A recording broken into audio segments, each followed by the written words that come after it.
Buenos días a todos. Qué bendición vernos juntos. Y bueno, me voy a sumar yo también al reto o a lo que hace nuestro querido pastor de aprender, de mandaros deberes. Y me podéis decir, no, por favor, que estamos en el culto, no me mandes deberes. Tranquilos, hermanos, tranquilos. Va a ser algo sencillo, pero sí que me gustaría que para la predicación de hoy y para las siguientes predicaciones que voy a estar compartiendo con vosotros, que tengáis en la memoria y que tengáis en vuestro corazón los siguientes versículos que vamos a leer. Voy a pedir, por favor, que alguien busque Isaías 57, versículo 15. Otro que busque Efesios capítulo 5, versículo 18.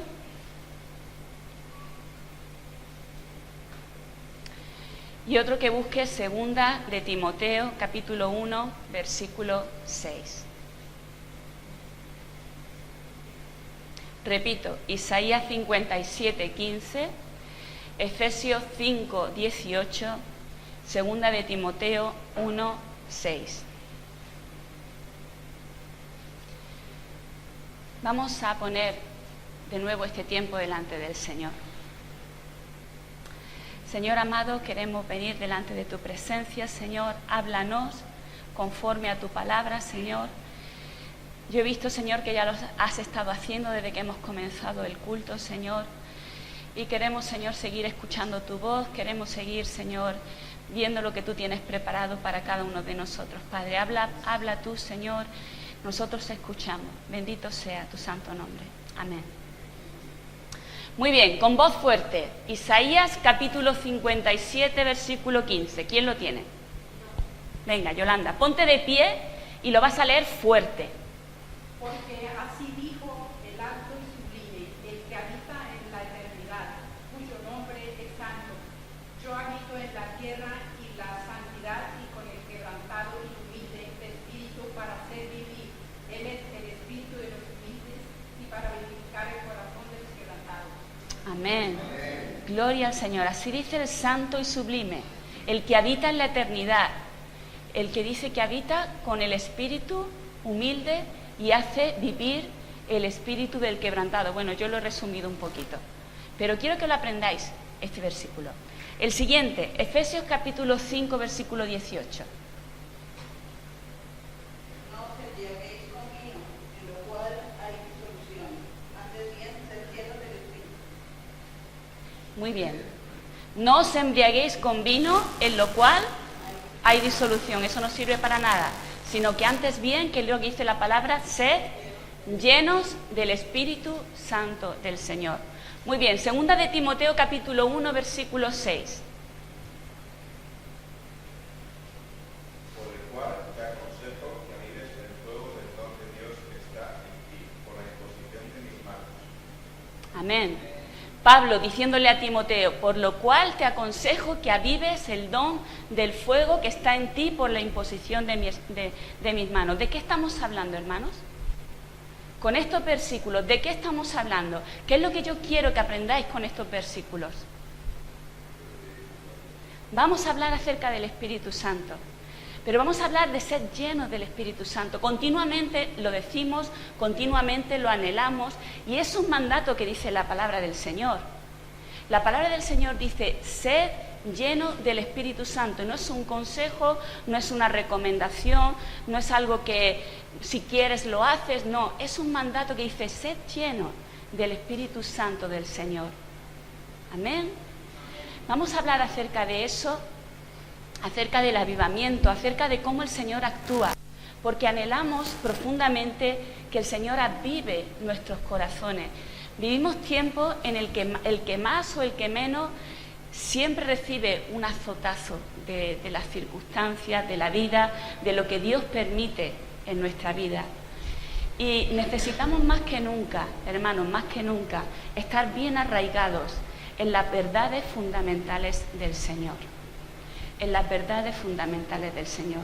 Y necesitamos más que nunca ser llenos del Espíritu Santo del Señor, porque estas cosas que muchas veces vienen a nuestra vida apagan el Espíritu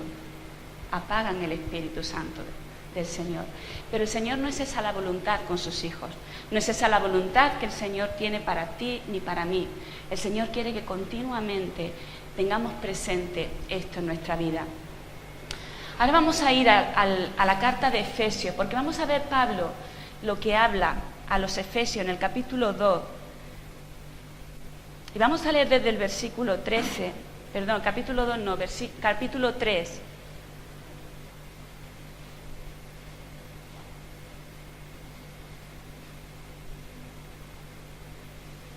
Capítulo 3, versículo 13, porque mirad, hermanos, ¿quién no anhela? Anhelamos el avivamiento en nuestros corazones, anhelamos el avivamiento en nuestra iglesia, anhelamos el avivamiento en esta ciudad, ¿lo anhelamos o no? Amén. Si de verdad lo anhelamos, una de las cosas importantes en lo que tenemos que crecer y lo que tenemos que tener presente es que el avivamiento comienza con el arraigo fundamental de las verdades espirituales esenciales en nuestra vida. Conocer las verdades esenciales del Espíritu Santo, del Señor, y eso es lo que va a hacer que nos renovemos cada día. Y eso es lo que va a hacer que estemos fortalecidos cada día. Entonces Pablo en el capítulo 3 está hablando a los Efesios y le está hablando acerca de su ministerio. Y Pablo aquí en esta carta, él está en la cárcel. Hay varias cartas que Pablo escribe desde la cárcel. Y Efesios es una de ellas. Y dice Pablo, no os preocupéis, dice el versículo 13, por eso pido que no desmayéis a causa de mis tribulaciones por vosotros, porque él está en la cárcel por predicar el Evangelio y por predicar el Evangelio a los gentiles, es decir, a los que no eran judíos. Dice, os pido que no desmayéis por mis tribulaciones por vosotros, los cuales son vuestra gloria. Por esta causa doblo mis rodillas ante el Padre de nuestro Señor Jesucristo, de quien toma nombre toda familia en los cielos y en la tierra, para que os dé, conforme a las riquezas de su gloria, el ser fortalecidos con poder en el hombre interior por su Espíritu. Que habite Cristo por la fe en vuestros corazones, a fin de que arraigados y cimentados en amor, seáis plenamente capaces de comprender con todos los santos cuál sea la anchura, la longitud, la profundidad y la altura, y de conocer el amor de Cristo, que excede a todo conocimiento. ¿Para qué? Para que seáis llenos de toda la plenitud de Dios. Amén. Fijaros cuántas cosas. Pablo se postra de rodillas y ora por los efesios y le dice, por esta causa, o sea, no os preocupéis por mis tribulaciones. Yo estoy más preocupado porque las verdades espirituales del Señor, la gloria del Señor, lo que Dios ha puesto en vosotros, crezca en vosotros y dé fruto. De eso es de lo que yo estoy más preocupado. Y doblo mis rodillas delante del Padre para que lo que habéis aprendido, para lo que el Espíritu Santo del Señor os ha enseñado, esté ahí. Y seáis capaces de ser fortalecidos. Porque esta vida nada es. Pero cuando nosotros nos fortalecemos en el Señor, cuando nuestra vida se tambalea y nosotros nos acordamos de las verdades fundamentales, en dónde estamos, en la roca en la que estamos, eso nos hace mantenernos firmes y nos hace acordarnos de la esperanza que tenemos. Y Pablo le está diciendo que él quiere que reciban las riquezas espirituales que glorifican al Señor. Y fijaros, la primera riqueza espiritual que quiere que reciban del Señor, la vemos en los versículos 16 y 17. Dice, lo primero que necesitáis es ser fortalecidos, pero no de cualquier manera, hermanos. Porque tú le puedes dar una palabra de ánimo, cualquiera puede dar una palabra de ánimo a otra que lo está pasando mal. Pero lo que aquí la promesa del Señor y que Pablo le está diciendo a los efesios es que sean fortalecidos con poder por el Espíritu Santo en nuestro interior. ¿Y sabéis qué pasa? La acción del Espíritu Santo en nuestro interior es algo que no se ve, porque el Espíritu Santo actúa y es invisible, yo no lo veo al Espíritu Santo. Pero ¿sabéis qué? Es algo que va actuando en nuestro interior y que poco a poco va haciendo cosas. Y que poco a poco va desarrollándose en nuestra vida. Y que poco a poco nos da esa fuerza de la que nosotros decimos y clamamos: Señor, yo no puedo porque este problema me sobrepasa. Pero ahí está el Espíritu Santo del Señor actuando con poder. Y el Señor quiere que nos movamos en ese plano, porque nosotros tenemos el Espíritu Santo del Señor dentro de nosotros. No todo el mundo tiene el Espíritu Santo del Señor dentro de nosotros, porque luego dice que habite Cristo en vuestros corazones. Solamente puedes tener el Espíritu Santo del Señor si habita Cristo en tu corazón. Si no, no. Porque dice el Señor que cuando Él se fue, cuando Él estuvo aquí en la tierra, Él resucitó, le dijo a los discípulos que recibiréis poder cuando haya venido sobre vosotros el Espíritu Santo del Señor, y me seréis testigos en Jerusalén, en Judea, en Samaria y hasta lo último de la tierra. Pero es necesario que yo me vaya y os mande el Consolador. Yo me voy, pero no estaréis solos, os mandaré el Consolador. Y todo aquel que crea en mí recibirá el Espíritu Santo. Amén. Eso es lo que nos promete el Señor. En la Biblia, hermanos, hay abundantes ejemplos de hombres y mujeres del Señor que sufrieron y pasaron por situaciones muy difíciles, y vemos abundantes ejemplos de que en los momentos de debilidad, en los momentos totalmente difíciles, el Señor estuvo ahí para fortalecerlos. Vamos a ver un ejemplo. Por ejemplo, podemos ver el caso de Elías. ¿Os acordáis de Elías? Lo hemos comentado en otras ocasiones y creo que es un texto bastante conocido. Cuando Elías está y reta a los sacerdotes de Baal en el monte Carmelo y le dice: vamos a ver quién es el Dios, si vuestros dioses son Baal o si Dios es el Dios verdadero. Y os acordáis que él hizo un altar, lo llenó, lo puso todo, puso las piedras, puso la leña, incluso lo llenó de agua, y dice: bueno, venga, orad a vuestro Señor, a ver si es Dios, a ver si Baal es Dios. Y los sacerdotes, sabéis que se pusieron a sajarse, se pusieron a hacer su ritual y se pusieron a hacer toda su parafernalia, y no pasó nada. El fuego no bajó y descendió para consumir el holocausto. Sin embargo, Elías, un hombre lleno del Espíritu Santo del Señor, un hombre del Señor, que tenía las cosas claras, que sabía que era el tiempo de Dios para su pueblo, para que Dios mandara el levantamiento a su pueblo, pero que necesitaba hacer limpieza, y que todos esos que se decían que eran sacerdotes de otros dioses tenían que ser quitados de en medio. Elías sabía que Dios tenía que mandar esa lluvia. Y Elías oró al Señor y le dijo: Señor, manda de tu fuego y demuestra que tú eres el Señor. ¿Y qué hizo el Señor? Mandó de su fuego, mandó de su poder, consumió el holocausto, y dice la Escritura que hasta lamió el agua que había sido puesta, lo consumió absolutamente todo. ¿Y qué hizo Elías? Cogió a los sacerdotes falsos, aquellos que estaban haciendo desviar a las personas del único Dios verdadero, y los degolló en el arroyo. Y después de esta experiencia que tuvo Elías, una experiencia sobrenatural con el Señor, una experiencia muy fuerte con el Señor, sabiendo y viendo cómo Dios demostró que Él era Dios, cuando la reina Jezabel, que como sabéis era una reina mala, malísima, se enteró de lo que Elías había hecho a los sacerdotes de Baal, ¿qué es lo que hizo? Fue a buscar a Elías y le amenazó de muerte. Y le dijo: tú no vas a ver el día en cuanto yo te pille. ¿Y sabéis qué pasa, hermanos?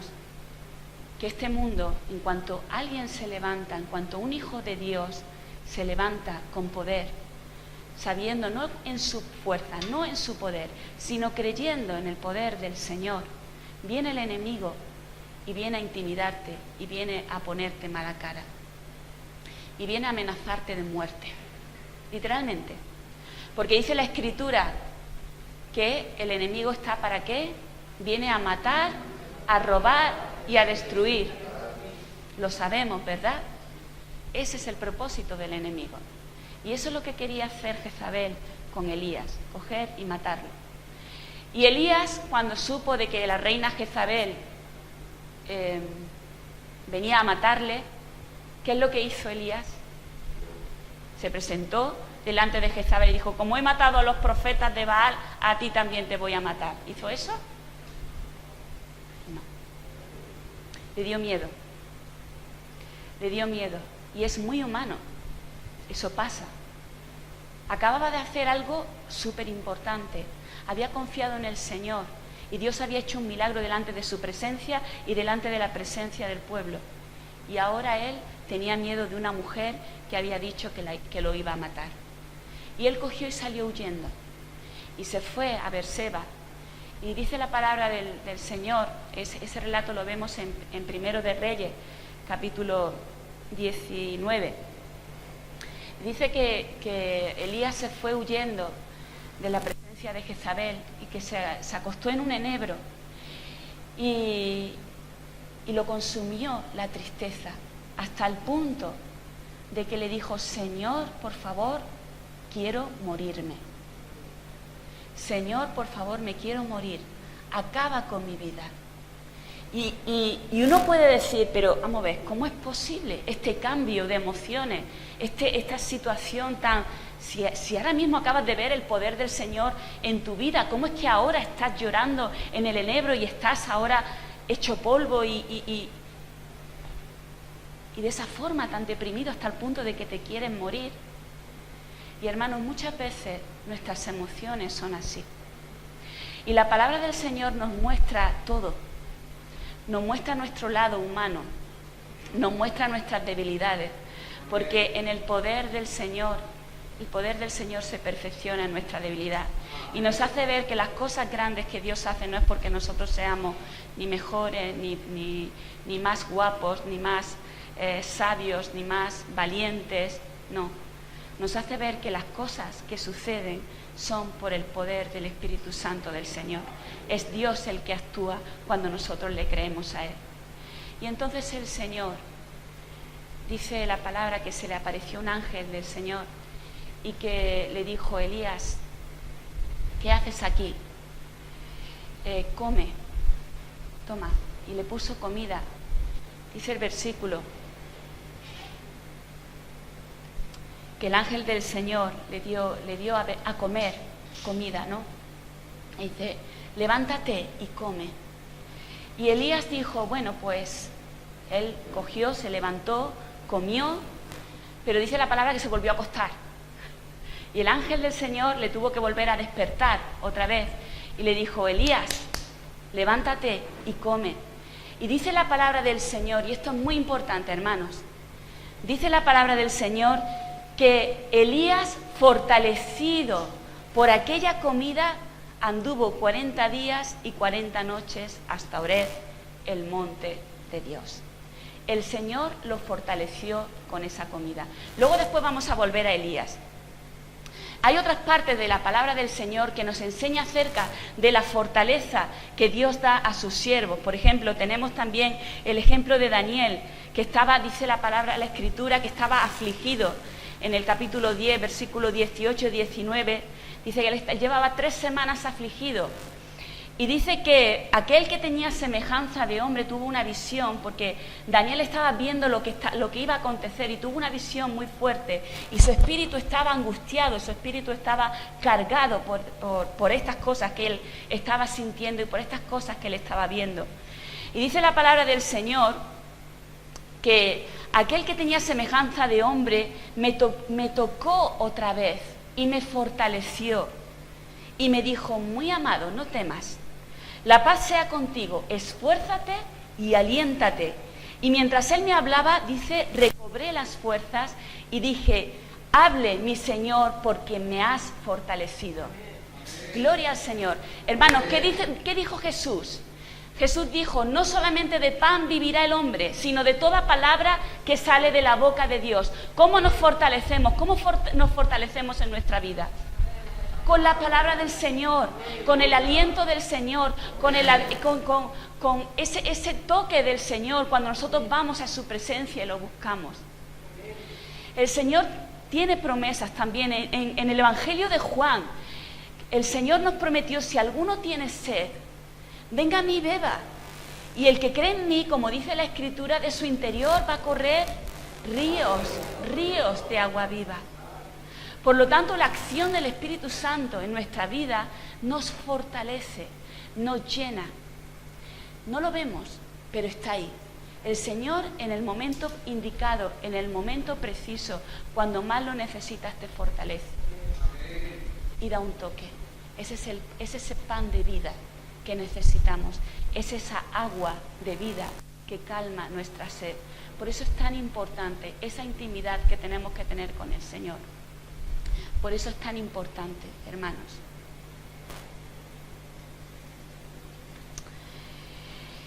Sigue diciendo Pablo que todas estas cosas son necesarias para que seamos arraigados y cimentados en algo muy importante, hermanos. ¿En qué? En el amor. Dice el versículo 17, que habite Cristo por la fe en vuestros corazones. Hemos dicho, es fundamental que tengas a Cristo en tu corazón para recibir ese poder del Espíritu Santo que es capaz de fortalecerte en los momentos difíciles. Pero dice Pablo que habite Cristo por la fe en vuestros corazones a fin de que arraigados y cimentados en amor. Es muy importante, hermanos, pero ¿qué clase de amor? ¿El amor del hermano? ¿Qué clase de amor? ¿El amor que me da mi esposo o mi esposa? El amor de Cristo. Es importante que nosotros estemos arraigados y cimentados en el amor de Cristo. Y fijaros, la parábola, la metáfora que usa es interesante porque dice arraigados. Y vuelvo otra vez a las plantas, parece que es mi tema favorito. Una planta se arraiga, la raíz puesta en tierra, arraiga, y cuando arraiga bien, crece una planta hermosa y preciosa, ¿verdad? Y los cimientos, pone también, y cimentados en el amor, también pone ese ejemplo, un cimiento. Cuando tú pones un buen cimiento en un solar, puedes construir hasta un edificio de muchísimas plantas, de cuanto más fuerte sea el cimiento que tú pongas abajo, mayor puedes construir y más fuerte puedes construir. Pues el Señor dice, tenéis que estar arraigados y cimentados en estas verdades, en el amor del Señor. Y si no somos capaces de comprender bien cómo es el amor del Señor, no vamos a ser capaces de estar bien arraigados y cimentados en eso. Tenemos que comprender el amor del Señor. Y hermanos, el amor del Señor no es un amor cualquiera, porque no podemos comparar el amor del Señor con el amor humano. No se puede comparar. Nosotros tenemos, como humanos, tenemos ciertas limitaciones y podemos comprender el amor dentro de nuestras limitaciones. Pero cuando comprendemos a través del Espíritu Santo del Señor cómo Dios nos ha amado, eso es increíble, hermanos. Porque parece que sepamos de pe a pa lo que el Señor ha hecho. Sí, el Señor ha muerto por mí, el Señor me ha lavado de mis pecados, el Señor me ha hecho esto, pero a veces tenemos que ser capaces de entender bien lo que Cristo ha hecho por nosotros, que lo ha hecho por amor. Y que eso que ha hecho por amor, nosotros no lo merecíamos. Por lo tanto, el amor del Señor es mucho más profundo, es mucho mayor. Porque tú normalmente muestras amor ¿hacia quién? Hacia quien te ama, hacia quien te quiere, ¿verdad? Pero el Señor mostró amor por nosotros que nosotros no lo queríamos. Dice la Escritura que nosotros éramos enemigos de Dios. Dice la Escritura que por cuanto todos pecaron, todos están destituidos de la gloria del Señor. No había nada que nosotros pudiéramos hacer para merecer el favor del Señor.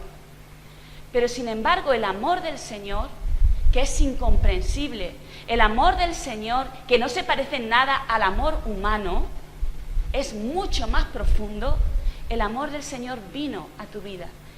Y Jesús vino a este mundo. Y Jesús vino y decidió no condenarnos, sino salvarnos. Venir no para condenarnos, sino para salvarnos. Pero ¿sabéis por qué? Porque nosotros, dice la Escritura, ya estábamos condenados. Ya no teníamos solución. Dice el versículo, a ver, ayudadme, vamos a leer algunos versículos. Dice, vamos a recordar lo que he dicho. Que alguien lea Colosenses capítulo 1, 21, 22. ¿Quién lo tiene? ¿Quién lo va a leer? Elizabeth. Otra persona que busque Romanos 8, 1. Eduardo. Juan 3, 17, 18, Miguel. Tito 3, 5, Pedro. ¿Qué dice Colosenses 1, 21, 22?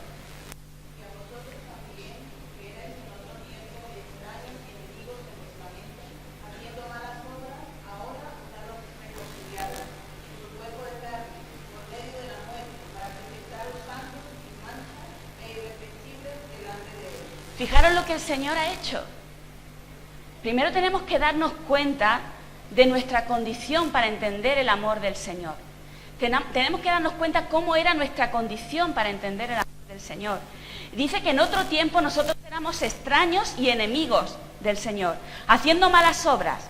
Y ahora, pero ahora, cuando venimos a Cristo, Él nos ha reconciliado en su cuerpo de carne, o sea, con su sacrificio, Él nos ha reconciliado por medio de la muerte para presentaros santos y sin mancha delante de Él. Ese es el amor del Señor. Otro versículo, Romanos 8:1.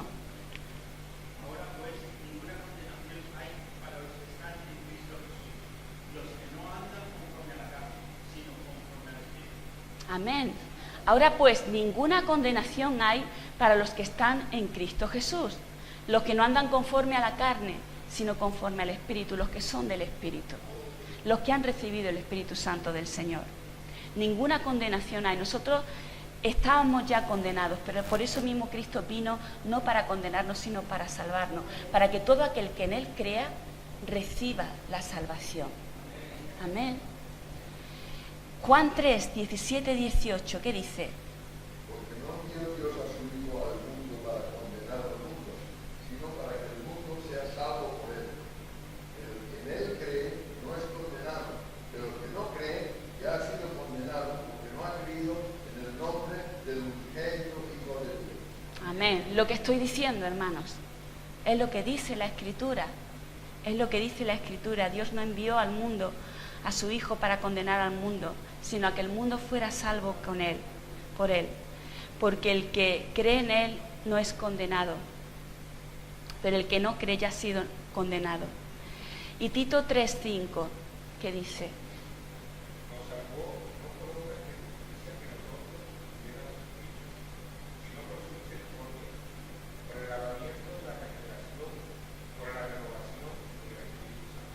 Amén. Dice, nos salvó no por obras que nosotros hubiéramos hecho, sino por su misericordia. ¿Qué podía hacer yo para ganarme el favor del Señor? No podía hacer nada, hermanos, no podía hacer nada. Absolutamente nada. Si no fallo en una cosa, fallo en otra. Si no peco en una cosa, peco en otra. ¿Qué puedo yo hacer para ganarme la salvación? El Señor dice, Él nos salvó. No por obras de justicia nuestra, sino por su justicia. La justicia suya es la que Él puso para que yo pudiera ser salva delante del Padre. Para que el Padre, cuando yo me vea, cuando yo acepto la salvación del Señor, el Padre me ve con la justicia del Hijo, no con mi propia justicia. Y ahí es donde yo puedo disfrutar de esa salvación del Señor. Que yo no merezco. Que yo no merezco en absoluto. Entonces erramos cuando decimos, cuando yo me creo merecedor del amor del Señor, yo estoy errando. Y soy como aquel fariseo y publicano que dice la Escritura que Jesús le estaba contando a sus discípulos. No seáis como ese fariseo y ese publicano que dice que estaba el fariseo dándole gracias al Señor. Señor, muchas gracias porque yo no soy como este. Muchas gracias por todas las cosas buenas que tú me has dado. Muchas gracias por todas las cualidades que tú me has dado. Y muchas gracias porque yo no soy como los publicanos, como las mujeres y como no sé quién más. Como ese fariseo que está diciendo eso y se cree que por sus propias cualidades es salvo delante del Señor. Y en cambio dice Jesús que estaba el publicano hecho polvo en la otra esquina, dándose golpes en el pecho y diciendo: Señor, sé propicio a mí, un pobre pecador.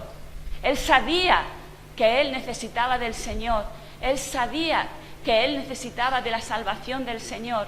Y dice Jesús que este publicano salió justificado antes que el otro.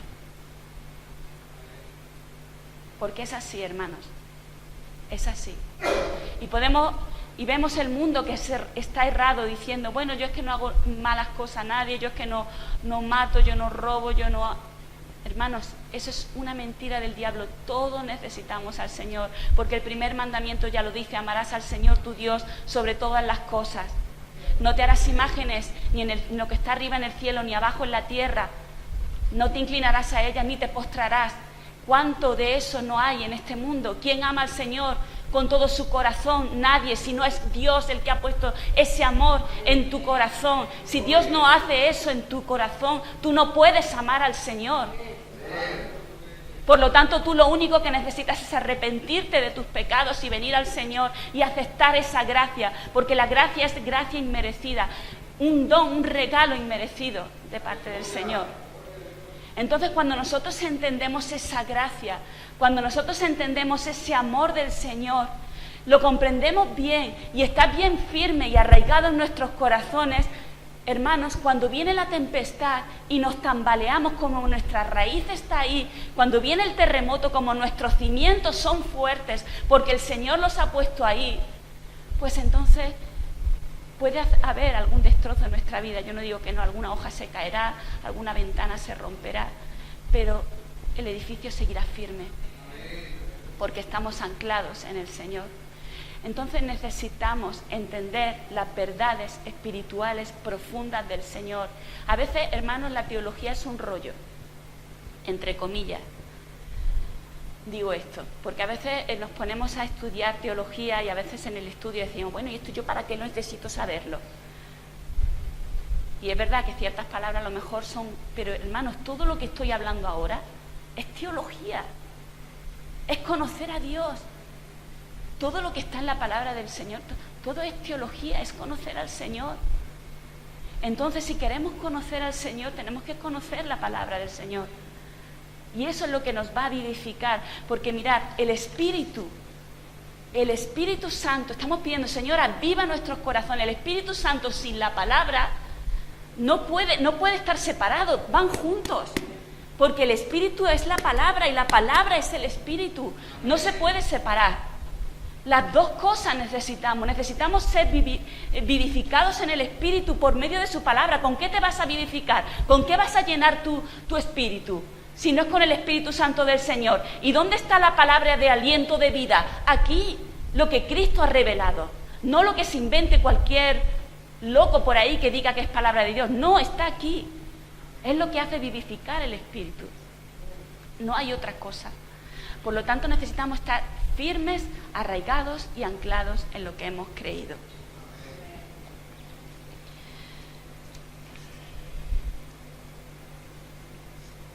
Versículo 19, Pablo dice: y de conocer el amor de Cristo, que excede todo conocimiento, para que seáis llenos de toda la plenitud del Señor. Somos vivificados cuando conocemos su amor. Somos vivificados cuando deseamos más de Él. Volvemos a Elías. Elías, dice la Escritura, que cuando fue fortalecido por la comida que el Señor le había preparado, dice que salió y se dirigió ¿a dónde? Al monte Horeb, al monte de Dios. ¿Qué significaba el monte Horeb? ¿Qué significaba ir al monte Horeb? Ir, amén, ir a donde estaba la presencia del Señor. En el monte Oreb ocurrieron muchos acontecimientos muy significativos en la vida del pueblo de Israel. Muchos acontecimientos importantes ocurrieron allí. Por ejemplo, cuando Moisés tuvo su encuentro con el Señor, fue allí en el monte Oreb. Cuando Dios le habló a través de la zarza ardiendo, fue allí donde Dios le habló. En el monte Oreb fue donde Dios hizo pacto con su pueblo cuando los sacó de Egipto y le dio todas las promesas y le dio todas las ordenanzas y le dio todo lo que las leyes, sus leyes en el monte Oreb. Allí se reveló el Señor a ellos por medio de sus mandamientos, por medio de sus promesas. Allí hizo Dios un pacto con su pueblo. Era un monte muy significativo y Elías, después de haber fortalecido por la comida que el Señor le dio, no se conformó con eso. Se fue buscando más de la presencia del Señor. Tenemos que anhelar, buscar cada día más de la presencia del Señor. No conformarnos solamente con la comida de un día, sino ir cada día delante de la presencia del Señor a buscar más del Señor. Y allí el Señor se reveló a Elías en el monte Oreb. Y dice que cuando llegó al monte Oreb se metió en una cueva. Elías se metió en una cueva. Y el Señor le dijo, pero Elías, ¿qué haces aquí en esta cueva? Y Elías le dijo, es que tengo un vivo celo por ti, por tu casa, porque mira lo que han hecho, que he matado a los profetas de Baal, pero es que ahora vienen a buscar mi vida. Y el Señor le dice, sal fuera. Y antes de que saliera hubo un terremoto. Pero dice la Escritura que Dios no estaba en el terremoto y que hubo fuego, puede ser, un remolino de fuego, puede ser, o viento, un viento recio, dice, pero dice la Escritura que ahí no estaba tampoco el Señor.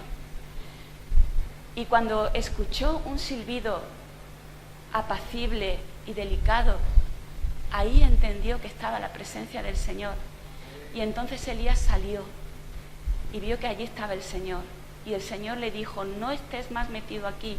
Tú todavía tienes muchas cosas que hacer. Tú todavía tienes que ungir al rey, por rey, al rey de Asiria. Todavía tienes que ungir al rey de Israel. Y todavía tienes que ungir al que va a ser tu sucesor, a Eliseo. Así que tú tienes muchas cosas que hacer, no puedes estar aquí en esta cueva lamentándote de las cosas que han pasado y porque van a venir a ti a matarte. Por lo tanto, hermanos, nosotros tenemos muchas cosas que hacer. No podemos estar metidos en nuestra cueva. Tenemos que ser fortalecidos por el Señor y seguir hacia adelante, hacia lo que Dios tiene, hacia lo que Dios te haya encomendado. Iglesia del Señor, el Señor que nos ha encomendado. Ser luz a las naciones. Y hay muchas cosas que vienen a nuestra vida y nos tambalean, pero nosotros no podemos quedarnos en la cueva. Tenemos que fortalecernos en el Señor. Y hermanos, no te sientas mal si estás en la cueva ahora mismo, no te sientas mal por eso. Son tiempos que Dios hace que tú vivas para fortalecerte. Son tiempos que hace que Dios también vivas para mostrarte que Él se va a perfeccionar en tu debilidad, para tratar contigo. No te sientas mal si estás en esa cueva, pero tienes que saber que tienes que mirar hacia el futuro y que tienes que levantarte un día, que tienes que buscar la comida del Señor, que tienes que fortalecerte en el Señor, que tienes que buscar más de Él, pero que tienes que salir de ahí porque todavía tienes que hacer la tarea que Dios te ha dado. No se acaba aquí tu vida. Tu vida sigue hacia adelante, con nuevas cosas, con nuevas promesas, con lo que Dios quiera para ti. Amén. Anhelamos ese avivamiento en nuestras vidas, ¿verdad que sí? Tenemos que aprender a estar arraigados y cimentados en el amor del Señor. Eso es lo que nos va a mantener firmes. Y tenemos que ser capaces de mirar hacia adelante, sabiendo que esa agua bendita va a llegar, que ese refrigerio va a llegar, que el Señor tiene muchas cosas que hacer en tu vida, en mi vida, en esta iglesia y en esta ciudad. Lo veamos nosotros, lo vean las siguientes generaciones. El tiempo que nos toque a nosotros vivir es lo que tenemos que hacer. El tiempo que nosotros nos toque vivir, no dejemos desaprovechar la oportunidad de hacer aquello que Dios quiere que hagamos. Amén. Gloria al Señor. Vamos a orar, todos juntos, vamos a orar. Levanta tu voz, hermano, y ora delante del Señor.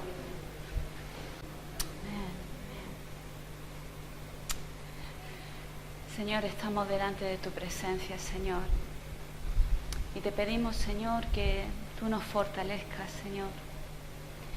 Que entendamos, Señor, cuán profundo es tu amor, Señor. Para que podamos ver, Señor, tus maravillas, Señor, en medio de nosotros, Señor. Para que podamos ver, Señor, que tu obra, Señor, es perfecta y que nosotros podemos descansar en ti, Señor. Vivifícanos, Señor. Aviva nuestros corazones, Señor. Ayúdanos, Señor, a vivir continuamente en el poder de tu Santo Espíritu, Señor. A vivir llenos de tu Santo Espíritu, Señor, como es tu voluntad, como es tu propósito, Señor. Te adoramos, Señor, y te bendecimos, Señor. Bendito sea tu nombre. Amén, Jesús. Amén. Amén.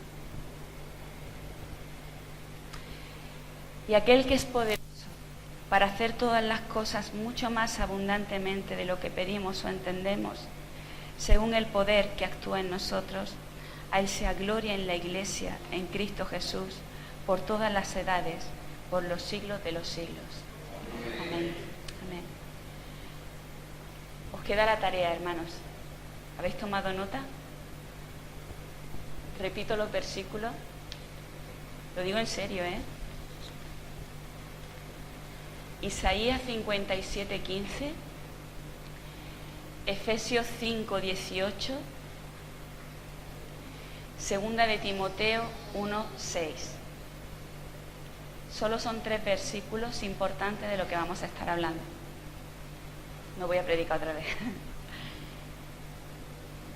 Muy bien, dice Luis que está grabado en el audio. Estupendo. Pues si no os acordáis, lo escucháis. Muy bien, hermanos, que el Señor os bendiga.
Anhelamos tu presencia, Señor.